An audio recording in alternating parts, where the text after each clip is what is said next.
What's going on, guys? Coming to you from the world famous Stub Cycles in beautiful Houston, Texas. And look at the machine I get to bring to you today. Guys, this is the Yamaha R7. Now, some of you guys would argue this could be the best of the entry-level sport bike category. But with this bike, you don't get a lot of the technology that you get with the others. Instead, this motorcycle focuses on more performance options. So what am I getting on about? Well, this bike does not have any of the rider aids that you might see with other motorcycles. No modes on this bike. Also, no quick shifter. When it comes to a display, it's got an LCD display, so a lot of what some may consider to be a lower tier when it comes to an option list. But what you do get are adjustable forks. You've got compression and rebound up here. Out back, you've got compression and preload. Guys, you also get a real set of clip-on handlebars. This bike is a little bit more for the performance-minded when it comes to this entry-level sport bike category. As far as weight, this motorcycle checks in at just 415 pounds. It's super light and very narrow through the waist. So this bike feels very light underneath. We've got the key on. Let's get her fired up. Oh, that CP2. Oh, it sounds so good. Really good throttle response out of this thing too.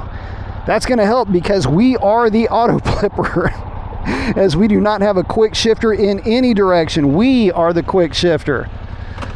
All right, guys, let's see how this motorcycle gets down the road.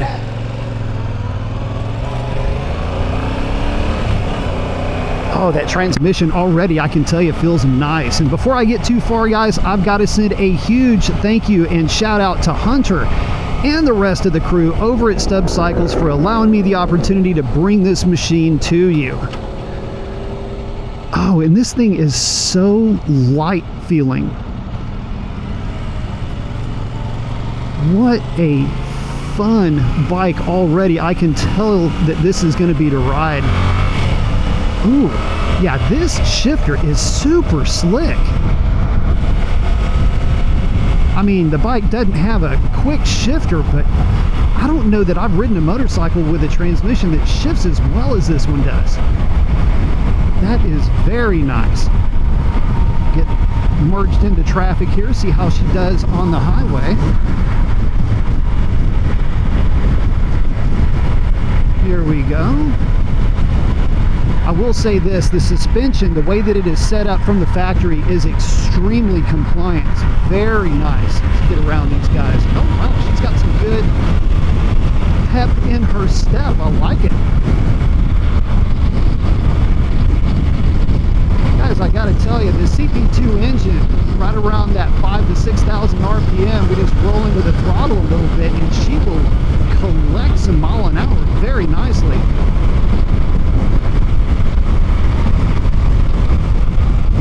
Feels very, very nimble.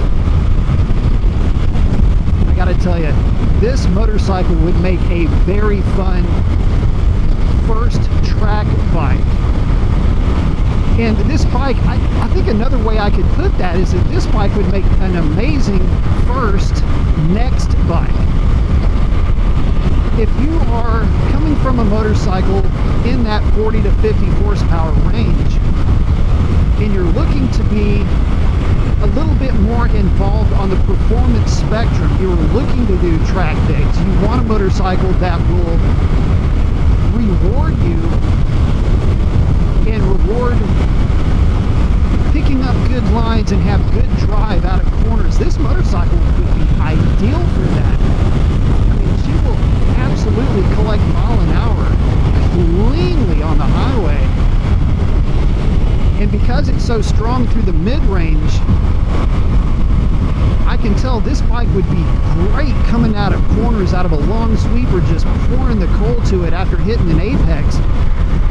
Not a ton of power up top, but that's really not the point of a motorcycle like this. This is a bike that would be amazing for somebody to just get into the novice or the C-class, getting into some of the lighter weight motorcycles without having to feel like you're on an overly committed razor's edge type of bike. This motorcycle feels very, God, it's just so flickable and light. It feels very forgiving as well. Oh, good throttle response. Very nice throttle response for the blip downshifts. Guys, this is a fun bike. It's very responsive. The suspension is set up compliant, but it's still very capable. That partial throttle hit that this bike has, I don't think you're going to find that, or at least I have not found that in a triple or in the 4-cylinder motorcycles that are in this class. Which means that this bike feels like it's a little bit bigger maybe than the displacement would make you think. In other words, with an initial tip-in torque hit, the way that this bike has, it's so responsive and it's so available all the time. And I think that's why motorcycles with these parallel twins can be so endearing. They have this unique quality where you're always in kind of the fat part of the power band with these bikes. Let's go ahead and get this one up to speed. Get on to traffic here.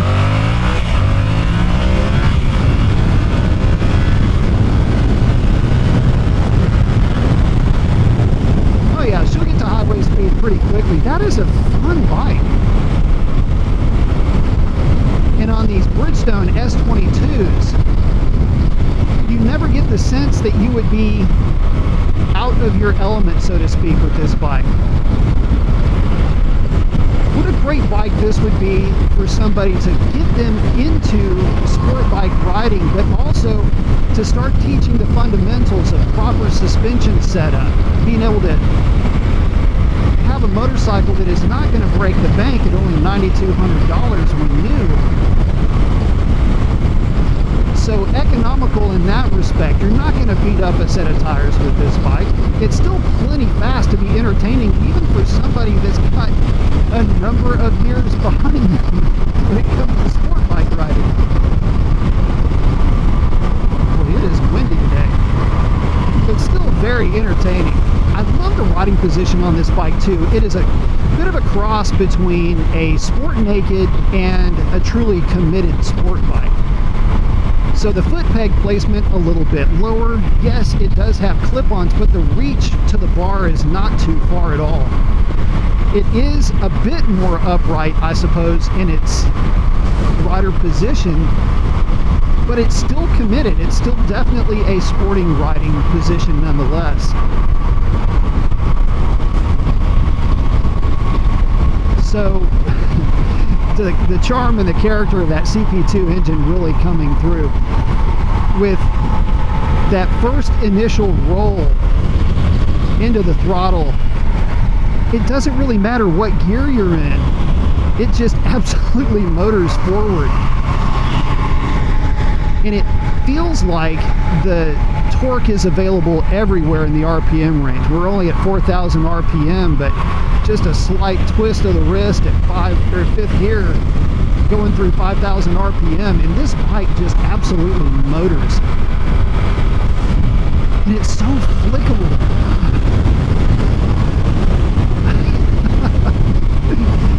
This bike is so much fun to ride, guys. I'm going to say something about this bike too. I feel like, and I know what I said earlier about it being a really good next bike, you know, really good first next bike, but I think this is also a bike that you would miss once you got to that point in your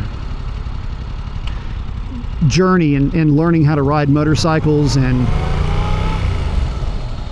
getting better and maybe doing more track work. You're possibly getting more aggressive on the street, what have you. I feel like this bike would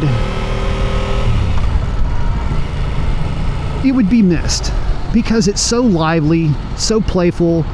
It's just a very energetic feeling bike. And it's the kind of bike where you go, oh man, I remember I used to have this R7 and it was so much fun, and you know, it's my first track bike, and then you're going to start missing it, I think. And that's